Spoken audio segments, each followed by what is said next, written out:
Assalamualaikum warahmatullahi wabarakatuh. Selamat datang kembali kepada anak-anakku kelas 12 MIPA dan IPS. Nah, kita bertemu lagi di mata pelajaran PKWU, masih dengan Ibu ya. Nah, sekarang kita sudah memasuki bab baru, yaitu mengenai bab 4, pengolahan. Seperti yang sudah kalian ketahui bahwa di prakarya itu ada 4 bab, yaitu bab yang pertamanya kerajinan, yang keduanya adalah rekayasa, yang ketiganya budidaya, dan yang keempatnya pengolahan. Dan yang kalian pelajari itu selalu bab kerajinan dan pengolahan, jadi cukup 2 bab saja ya, dari kelas 10 sampai kelas 12. Nah, bab yang kerajinan kan kemarin sudah selesai sampai proposal wirausaha. Sekarang kita masuk ke bab yang baru, yaitu mengenai bab pengolahan. Nah, seperti yang sudah kalian lihat di sini, kalian bisa mengikuti kursornya Ibu ya. Jadi ini dia tampilan slide-nya untuk bab 4 pengolahan. Judulnya itu adalah wirausaha pengolahan makanan khas daerah yang dimodifikasi. Jadi ada sedikit perbedaan dengan yang ada di kelas 11.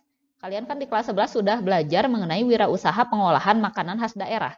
Tetapi kalau di kelas 12 ini adalah mengenai yang dimodifikasi. Jadi ada sedikit perbedaan ya. Kalau misalkan kalian bikin rendang gitu, bikin rendang yang biasa aja gitu. Kalau di ya gimana aja rendang gitu, bumbunya bumbu rendang khas Padang gitu. Nah, terus gimana sih cara memodifikasi rendang misalkan kalau kalian pengen memilih jenis pengolahannya itu pengolahan makanan rendang. Rendang kan makanan khas daerah. Misalkan rendangnya itu pakai level, misalkan level 1, 2, 3, 4 dan seterusnya gitu. Nah, pemberian level yang berbeda-beda pada rendang itu sudah termasuk pada modifikasi. Jadi modifikasi itu boleh dilakukan dari berbagai sudut ya, berbagai sisi gitu. Tidak harus modifikasi merubah atau menciptakan makanan yang baru gitu. Tetapi di sini modifikasinya jika kalian ingin memodifikasi di bagian pengemasannya, di bagian pengolahannya gitu, di bagian pembuatannya itu boleh. Jadi modifikasi yang dimaksud di sini berbeda-beda ya. Yang tadi kan yang Ibu contohkan itu modifikasi di resepnya gitu. Jadi berbagai macam level, bisa jadi lebih rendah ya, bisa jadi lebih tinggi tingkat kepedasannya gitu. Jadi beda-beda. Nah, ada juga yang modifikasinya itu di kemasannya gitu. Jadi kalau di kemasannya ya berarti kemasannya itu kan kalau kita beli rendang misalkan ya di restoran Padang itu kan hanya dikasih yang bungkus nasi saja. Misalkan kalian bikin rendang yang praktis, yang kemasannya itu bagus gitu ya, kemasan pakai plastik mika gitu, terus pakai label di depannya gitu, terus di seal, pakai seal, plastik seal ya biar lebih kedap udara dan juga lebih awet gitu rendangnya. Nah itu juga sudah bisa disebut modifikasi. Jadi kalian lebih ke pengawetan ya sistem modifikasinya. Nah seperti itu. Itu dia mengenai wirausaha pengolahan makanan khas daerah yang dimodifikasi. Nah, sekarang kita akan mulai masuk ke materinya. Oke, nah halamannya. Sebentar ya. Nah, ini dia materinya. Jadi materi yang pertama itu mengenai sistem pengolahan makanan. Nah, sistem pengolahan makanan yang ini ya. Sistem pengolahan makanan. Jadi, sistem pengolahan makanan kenapa sih kita milihnya pengolahan dulu ya sebelum kita masuk ke berbagai macam sistem pengolahannya. Kenapa kita memilih pengolahan dulu? Seperti yang sudah kalian ketahui bahwa pengolahan ini adalah termasuk salah satu dari bab yang ada di prakarya gitu. Kenapa wirausahanya itu wirausaha pengolahan? Yang pertama itu wirausaha pengolahan itu mudah. Jadi membuatnya itu tidak terlalu sulit ya, tidak seperti rekayasa gitu yang membuat produknya itu harus elektronik misalkan, atau budidaya yang membutuhkan waktu yang lama, misalkan budidaya tanaman, budidaya ikan, budidaya hewan, budidaya unggas seperti itu kan membutuhkan waktu yang lama ya. Tapi kalau budidaya lagi. Tapi kalau produk pengolahan ini kan membuatnya tidak sulit gitu, jadi membuat makanan. Dan juga salah satu keuntungan dari produk pengolahan ini adalah kalian bisa mengambil keuntungan lebih dari 100%. Jadi kalau modalnya misalkan 3.000 untuk membuat satu buah produk makanan, kalian bisa menjual 6.000. Bisa juga menjual lebih dari 6.000, 6.500 atau 7.000 itu bisa. Tergantung juga di mana kalian menjual produk tersebut dan bagaimana kalian cara mengemas produk tersebut gitu. Nah, secara umum makanan itu dapat dibagi menjadi dua. yaitu ada makanan kering, ada makanan basah. Jadi ada makanan khas daerah yang kering, ada yang basah. Contoh makanan khas daerah yang kering, misalkan keripik balado ya, yang ada di ya keripik balado lah pokoknya. Contoh dari makanan kering gitu yang bisa tahan lama. Nah, kalau makanan basah itu ya tadi contohnya kayak rendang, kayak asinan yang dari Bogor dan lain-lain ya. Nah, yang berikutnya, selain makanan dapat dibagi menjadi dua, kering dan basah, produk makanan juga dapat dikelompokkan menjadi dua, yaitu ada makanan jadi, ada makanan setengah jadi. Nah, sesuai namanya, kalau makanan jadi itu sudah dapat langsung dikonsumsi oleh konsumen gitu. Jadi konsumen bisa langsung makan ya, contohnya kayak tadi kayak rendang gitu kan, itu bisa langsung dimakan ya, nggak harus diolah lagi gitu. Tapi kalau makanan setengah jadi itu biasanya membutuhkan pengolahan kembali gitu sebelum dapat dikonsumsi. Contohnya seperti kerupuk. Kalau kerupuk itu kan biasanya beli dari penjualnya, kebanyakan ya kalau kerupuk itu ada yang udah digoreng, ada yang belum kan. Nah, kalau yang belum digoreng itu masuknya ke makanan setengah jadi karena kalian harus ngegoreng dulu sebelum dimakan gitu. Kalau yang tadi kerupuk yang sudah digoreng berarti kategorinya makanan jadi. Nah, yang berikutnya, ada menurut bahan bakunya. Makanan dapat dikelompokkan menjadi dua, ada makanan yang berbahan dasar nabati, ada yang hewani. Nah, sesuai judulnya, kalau makanan yang berbahan dasar nabati, berarti makanan tersebut bahan bakunya adalah bahan baku yang terbuat dari sayuran atau buah-buahan gitu. Kalau makanan hewani, berarti yang terbuat dari daging, susu, telur yang mengandung protein seperti itu ya. Nah, yang berikutnya, yang ketiga, nah kalau bukan yang ini ya, salah. Ini dia. Nah, jadi kan tadi seperti yang sudah Ibu bilang bahwa makanan itu terbagi atas makanan hewani dan juga makanan nabati. Kita akan membahas yang pertama dulu yaitu mengenai makanan hewani, yaitu produk makanan hewani khas daerah. Jadi Ibu mencontohkan 3 jenis. Yang pertama itu adalah telur asin. Nah, seperti yang sudah kalian ketahui, kalau telur asin itu kebanyakan dibuatnya itu dari telur bebek gitu. Jadi makanan yang berbahan baku telur itu mayoritasnya dari telur bebek. Apakah bisa membuat telur asin dari telur ayam misalkan bisa, tapi jarang ya yang membuat dari telur ayam, biasanya dari telur bebek. Yang dilakukan proses pengawetan dengan cara penggaraman atau diasinkan. Nah, nanti Ibu akan menjelaskan ya mengenai cara pengawetannya ini. Jadi telur asin ini berasalnya dari Brebes, Jawa Tengah. Jadi makanan khas daerah Brebes, Jawa Tengah. Jadi kalau kalian misalkan pergi ke Brebes, suka tersedia oleh-olehnya itu telur asin. Karena salah satunya itu dari Brebes ya, telur asin itu asalnya. Nah, terus bagaimana sih cara membuat telur asin ini? Jadi cara membuat telur asin kan di sini dilakukan pengawetan dengan cara penggaraman atau diasinkan. Nah, itu menggunakan tanah ya, menggunakan tanah yang dicampur dengan abu. Jadi bisa dicampur dengan abu kayu ya, abu kayu. Nah, itu bisa dicampur dengan abu kayu dan juga dicampur dengan garam. Jadi ada 3 jenis tanah dicampur dengan abu kayu dan juga dicampur dengan garam. Kemudian si telur yang tadi, telur bebek yang tadi itu pertama-tama dicuci dulu. Nah, sesudah dicuci kemudian dilumuri dengan yang tadi, dilumuri dengan tanah yang sudah dicampur abu dengan garam. Kemudian dimasukkan ke dalam namanya bahasa Indonesia kayak wadah gitunya, jika baskom tapi terbuat dari tanah. Seperti itu. Bagusnya terbuatnya dari tanah, tapi kalau adanya terbuat dari plastik ya nggak apa-apa. Nah, cara menentukan apakah telur asin ini pengen asin banget atau enggak itu dari seberapa tebal si tanah yang kalian gunakan untuk melumuri telur asin. Kalau tipis ya berarti tidak terlalu asin. Kalau misalkan tebal ya berarti nanti jadinya bakal asin gitu. Kalau tebal banget ya berarti jadinya bakal asin banget seperti itu. Dan juga waktu untuk menyimpannya juga mempengaruhi tingkat asinnya telur bebek ini ya. Nah, setelah kalian lumuri kayak tadi dimasukkan ke dalam wadah, kemudian wadahnya disil. Lebih bagus itu disimpan di tempat yang tidak terkena cahaya gitu. Jadi lebih bagus lagi kalau misalkan dikubur di tanah. Tapi kalau misalkan tidak memungkinkan untuk dikubur di tanah, bisa juga disimpan di ruangan yang tidak terkena cahaya. Nah, penyimpanannya bisa berkisar antara 1 bulan gitu ya. Itu cara pembuatan telur asin yang berasal dari Brebes yang tadi. Nah, misalkan jika kalian ingin memodifikasi telur asin bisa dari kemasannya. Umumnya telur asin itu dimodifikasinya dari kemasannya ya, dari tampilannya gitu. Jadi lebih baik. Nah, yang berikutnya ada dadih, dadih atau dadiyah ya. Apa itu dadih? Dadih itu jadi minuman yang merupakan hasil fermentasi secara alamiah dari air susu kerbau dalam tabung bambu yang sudah lama dihasilkan Sumatera Barat dan Jambi. Jadi dadih ini berasal dari daerah Sumatera Barat dan juga dari daerah Jambi.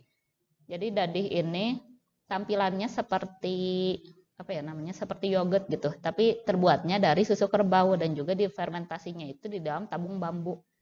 Nah, jadi memang secara alami dadih itu biasanya rasanya plain ya, dan salah satu kelemahan dari dadih ini adalah karena kurang higienis, jadi dadih itu seringkali mudah rusak ya. Dadih itu seringkali mudah rusak. Dan seperti yang pernah Ibu katakan dulu bahwa makanan yang terbuat dari hewani itu biasanya lebih mudah rusak daripada makanan yang terbuat dari nabati, apalagi dari produk susu dan daging gitu. Jadi dadih ini termasuk salah satu yang mudah rusak. Nah, biasanya kalau kalian ingin melakukan modifikasi bisa saja dengan cara menutupi kelemahan tersebut.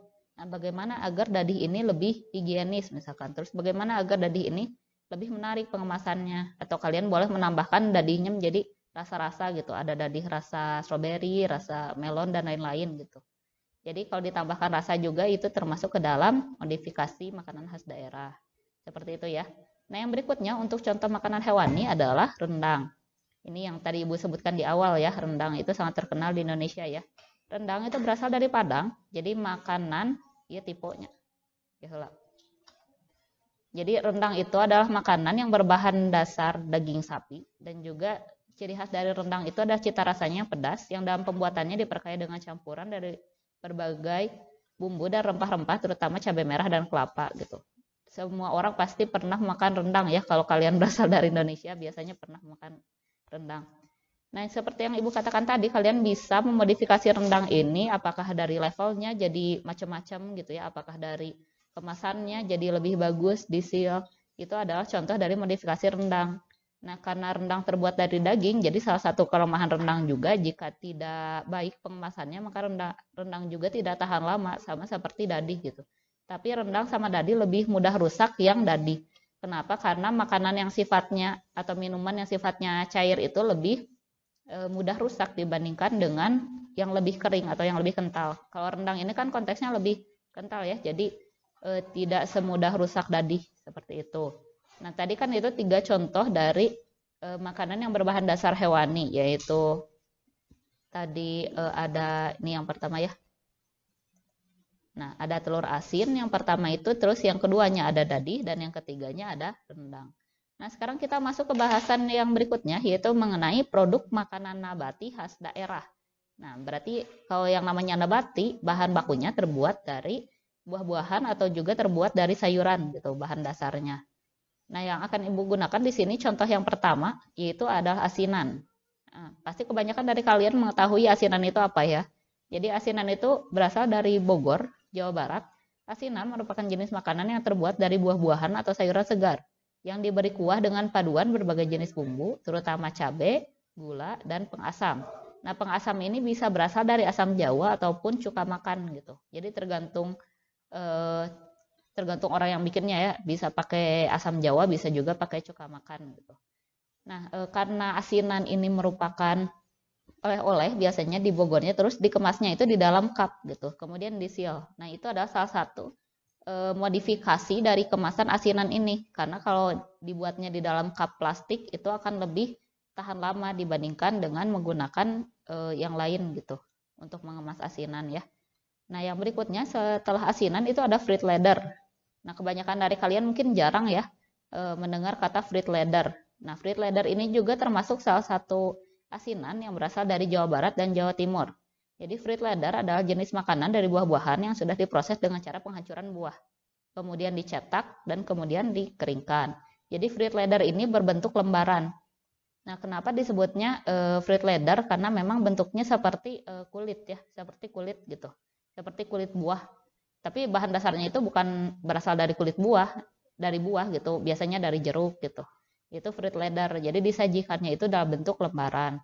Nah, kenapa berasalnya dari Jawa Barat dan Jawa Timur? Karena biasanya fruit leather ini dibuat untuk menutupi atau memberdayakan gitu ya hasil panen. Jadi hasil panen yang terlalu banyak gitu kan tidak mungkin terjual semua. Jadi salah satu cara untuk menutupinya adalah dengan membuatnya menjadi makanan khas daerah. Yaitu kalau sudah dibuat menjadi fruit leather kan sifatnya kering, berarti akan lebih tahan lama seperti itu. Nah, itu kan sudah menjadi bentuk modifikasi ya, apakah fruit leather ini akan dikemas dengan tampilan yang menarik atau enggak gitu. Bisa dari kemasannya, bisa dari jenis buah yang digunakannya. Seperti itu fruit leather. Nah, itu tadi 3 contoh makanan, belum ya, baru 2. Satu lagi kaliwat. Yang ketiganya adalah mochi. Mochi itu berasal dari Sukabumi, Jawa Barat gitu. Nah, mochi ini adalah makanan yang terbuat dari ketan yang ditumbuk sesuai selera. Jadi yang dimaksud sesuai selera di sini isiannya bisa diganti-ganti untuk modifikasinya biasanya mochi itu. Tapi originalnya mochi itu isiannya adalah kacang ya. Setahu ibu itu isiannya kacang. Nah, kalau misalkan modifikasi mochi itu biasanya diganti rasa dalamnya, itu bisa rasa blueberry, rasa strawberry gitu, rasa coklat dalamnya itu jadi macam-macam si mochi ini isiannya. Atau misalkan dari pengemasannya. Tapi kalau mochi dari Sukabumi itu biasanya pengemasannya menggunakan namanya eta teh namana nu gede namana pipiti. Kalau yang kecilnya mah ibu nggak tahu namanya apa ya. Pokoknya yang dari bambu itu, yang dari bambu atasnya dikasih label ya. Nah, kelemahan dari mochi ini sama seperti dadi, yaitu kelemahannya itu gampang basi ya. Kalau mochi itu gampang basi karena terbuatnya dari ketan yang tadi dan ditumbuk gitu. Gampang sekali basi gitu. Jadi cuma tahan beberapa hari sampai 1 minggu kalau nggak salah mochi itu. Kalau lewat dari itu udah aja nggak bisa dimakan lagi. Nah, bagaimana cara mengatasi kelemahan itu? Kalian bisa menemukan cara memodifikasinya gitu. Nah, yang berikutnya, materi yang berikutnya itu materi yang terakhir di pertemuan ini ya. Maksudnya di pertemuan kita bisa disambung nanti di bab yang masih di bab pengolahan tapi pertemuan kedua. Jadi materi yang berikutnya itu mengenai perhitungan harga jual. Nah, perhitungan harga jual ini untuk membuat makanan khas daerah poinnya apa saja? Yang pertama itu ada pemilihan jenis usaha. Dan ini sebenarnya sudah Ibu ajarkan di pertemuan yang sebelumnya yang ada di bab kerajinan, bab 1 kerajinan, dan kalian juga sudah membuat pemilihan jenis usaha itu ada di LK 1 gitu. Jadi pemilihan jenis usaha ini ada di LK 1 dan juga ada di bagian konsep bisnis ya. Jadi pemilihan jenis usaha ini kalau kalian ingin membuat usaha apa gitu, apakah nabati atau hewani, terus kalau mau bikin telur asin alasannya apa gitu memilih usaha tersebut gitu. Apakah kalian melihat bahwa telur asin itu menguntungkan atau tidak? Kalau pengen bikin fruit leather itu alasannya apa? Karena itu Ibu selalu menekankan kepada kalian kalau ingin membuat usaha itu tuliskan alasan yang logis. Apa alasannya kalian ingin membuat usaha tersebut? Bukan kegunaan dari barang yang kalian buat gitu. Dari produk yang kalian buat. Semua orang tahu telur asin itu fungsinya untuk dimakan gitu. Jadi nggak usah menjelaskan telur asin itu rasanya asin, terbuat dari telur bebek dan bisa dimakan. Tidak usah menjelaskan seperti itu. Tapi alasannya itu apa? Kenapa kalian ingin membuat telur asin gitu misalkan. Tuliskan misalkan telur asin di daerah saya itu cukup menguntungkan karena banyak orang menyukai telur asin. Misalkan sebutkan datanya, data penjualan telur asin bahwa memang benar menguntungkan. Seperti itu. Itu cara memilih usaha ya. Yang kedua, nama perusahaan atau jenis perusahaan. Kalian harus menentukan jenis dari perusahaan kalian. Apakah termasuk dari PT, CV, firma, atau UD. Sudah tahu ya bahwa PT itu singkatan dari perseroan terbatas atau perusahaan yang didirikan oleh 1 orang. Tetapi ini skalanya luas. Dan PT itu ciri khasnya adalah bisa menjual modalnya atau mengumpulkan modalnya dalam bentuk lembaran saham gitu. Itu PT. Nah, yang berikutnya CV. CV itu jadi perusahaan yang didirikan oleh beberapa orang. Jadi perusahaan persekutuan ya biasanya lebih dari 3 orang gitu. Nah, perusahaan persekutuan sama juga seperti firma. Jadi CV dan firma ini perusahaan persekutuan yang didirikan oleh beberapa orang. Nah, kalau UD itu singkatan dari usaha dagang itu biasanya didirikan oleh 1 orang dan juga skala perusahaannya kecil. Kalau PT itu skala perusahaannya besar. Kalau kalian lihat perusahaan yang depannya PT itu pasti bukan perusahaan yang kecil, perusahaan yang besar gitu. Nah, kalau yang UD itu biasanya perusahaan yang belum terlalu besar ya. Jadi masih didirikannya oleh 1 orang. Yang berikutnya, lokasi perusahaan. Nah, lokasi perusahaan ini agar lebih menguntungkan, lokasi perusahaan itu lebih baik didirikan dekat dengan tempat memproduksi bahan bakunya. Contohnya seperti ini. Kalau kalian perhatikan, pabrik teh, tahu teh kan ya, teh yang diminum, yang dikeringkan, itu pasti pabrik tehnya berada di dekat kebun teh. Jadi biasanya nggak mungkin pabrik teh itu ada di kota yang jauh dari kebun teh gitu. Kenapa? Karena jika mendirikan pabrik berdekatan dengan pembuatan ya, dengan bahan bakunya berada gitu, maka itu akan menekan biaya transportasinya atau distribusinya, sehingga biaya produksinya tidak terlalu mahal. Sehingga teh yang nantinya jadi produk itu kan kalau dijual tidak mahal ya, waktu sampai ke tangan konsumen seperti itu. Nah, yang berikutnya, yang keempatnya perizinan usaha. Jadi untuk mendirikan usaha, kalian itu membutuhkan beberapa dokumen. Itu salah satunya adalah NPWP. Nah, pasti pada tahu atau pasti pernah mendengar ya minimal sekali NPWP. NPWP itu singkatan dari nomor pokok wajib pajak dan itu bisa kalian buat secara online juga. Biasanya setiap warga negara Indonesia itu wajib mempunyai NPWP gitu. Nah, apa sih keuntungan memiliki NPWP? Kenapa kita harus punya NPWP gitu? Kalau kalian ingin terdaftar usahanya, maka minimal kalian harus memiliki NPWP atau nomor pokok wajib pajak ini. Jadi ini adalah salah satu syarat untuk pembuatan usaha kalian gitu. Harus mempunyai nomor pokok wajib pajak ini agar nanti kalian bisa bayar pajak gitu. Keuntungan lainnya dari punya NPWP itu adalah kalian bayar pajaknya itu lebih murah 5% daripada orang yang nggak punya NPWP. Jadi kalau orang yang nggak punya NPWP itu bayar pajaknya 10%. Tapi kalau orang yang punya NPWP itu 5% aja gitu. Jadi nggak gede-gede ya. NPWP ini bisa dibuat secara online di situs Direktorat Jenderal Pajak. Bisa juga langsung datang ke kantornya. Seperti itu ya. Nah, yang berikutnya adalah akte notaris. Akte notaris ini untuk bangunan kalian gitu. Surat izin bangun usaha gitu ya. Bangun usaha dan juga surat izin membuat atau mendirikan bangunan. Kalian kan pasti punya perusahaan atau punya bangunan. Kalau mau bikin perusahaan atau bangunan itu harus ada surat izinnya gitu. Jadi nggak bisa langsung jual mendirikan bangunan dinamaan udah naon, itu nggak bisa. Yang berikutnya surat izin usaha perdagangan atau SIUP. Nah, minimal kalian juga harus punya SIUP, surat izin usaha perdagangan gitu. Yang bisa dibuat sesuai daerahnya. Kalau kalian mendirikannya di kabupaten ke kabupaten, kalau di kota ya ke kota. Nah, itu beberapa perizinan usaha yang harus didirikan sebelum mendirikan usaha pengolahan. Yang berikutnya adalah sumber daya manusia. Sumber daya manusia yang dimaksud di sini adalah pekerja. Nah, pekerjanya itu kan pasti minimal kalian mempunyai pekerja ya, tidak mungkin mengerjakan semuanya sendiri. Tidak seperti kerajinan. Kalau kerajinan kan kalian hanya membuat satu contoh produk ya, jadi nggak terlalu banyak. Tapi kalau misalkan pengolahan itu biasanya dibuatnya dalam jumlah yang besar. Jadi kalau kalian buatnya cuma 1 atau 2 itu malah jadi rugi karena kalian membeli bahan bakunya juga kan nggak bisa sedikit ya untuk berapa produk misalkan seperti itu. Jadi pasti ada sumber daya manusia, sumber daya untuk memasarkan, sumber daya untuk memproduksinya gitu. Yang berikutnya ada aspek produksi. Nah, kalau aspek produksi ini sama seperti LK9 itu isinya tidak jauh seperti itu. Jadi kebanyakan isinya mengenai bahan baku, alat yang digunakan gitu, biaya yang dikeluarkannya berapa banyak. Seperti itu. Itu bagian aspek produksi. Nah, yang berikutnya udah beres ya. Berarti itu dia untuk materi pertemuan ke-1 di bab 4 pengolahan. Dan ini insya Allah akan Ibu masukkan ya materi ini, jadi dicampur antara kerajinan dan pengolahan nanti di US. Seperti itu. Terima kasih yang sudah menonton video ini. Sampai jumpa lagi pada video yang berikutnya. Sehat selalu ya anak-anak. Wassalamualaikum warahmatullahi wabarakatuh.